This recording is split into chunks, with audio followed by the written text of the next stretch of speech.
اتخطبت وهي متجوزة وعلى ذمة راجل خطفته من خطيبته الفنانة الشابة مريهان حسين. المستور كله انكشف، وده بسبب حفلتها في دبي. شيرين عبد الوهاب قلبت الدنيا بتصرفها، مفيش عقل يصدقه. تعالوا نقول لكم الحكايه فيها ايه. مواقع التواصل الاجتماعي ملهاش سيره الا شيرين عبد الوهاب بعد الكل ما افتكر خلاص مسلسل ازماتها خلص بطلاقها من حسام حبيب. لكن الواضح كده المره دي الترند صدمه كبيره للجمهور. الحكايه بدات لما نشرت اخبار ان شيرين وقعت في قصه حب جديده وظهرت بخاتم يشبه الدبله في ايدها، وكل ده ما مرش على طلاقها من حسام حبيب إلا أسبوعين بس.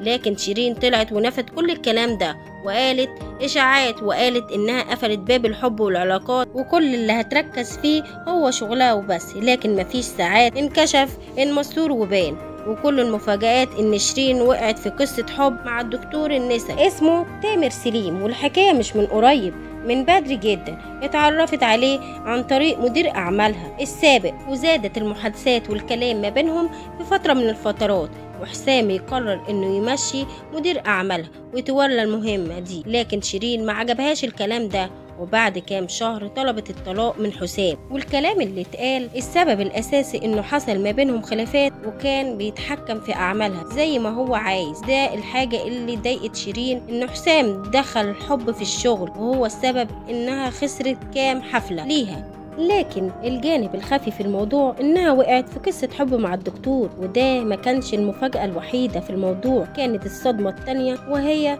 إن الدكتور تامر سليم هو خطيب الفنانة الشابة مريهان حسين، وكان من المفترض كان حفل زفافهم في فبراير اللي جاي. لكن كل شيء اتغير لما اتعرف على شيرين. بعدها بأسابيع قليلة أنهى علاقته بمريهان. لحد دلوقتي شيرين ما خرجتش ولا علقت على الموضوع نهائي. أما عن مريهان اكتفت إنها نزلت أسطوري على تطبيق الانستجرام وكتبت فيه ربنا يرضينا ويكبر بخاطرنا جميعا، وده اللي خلى الجمهور ويقول كل الكلام ده صحيح 100%.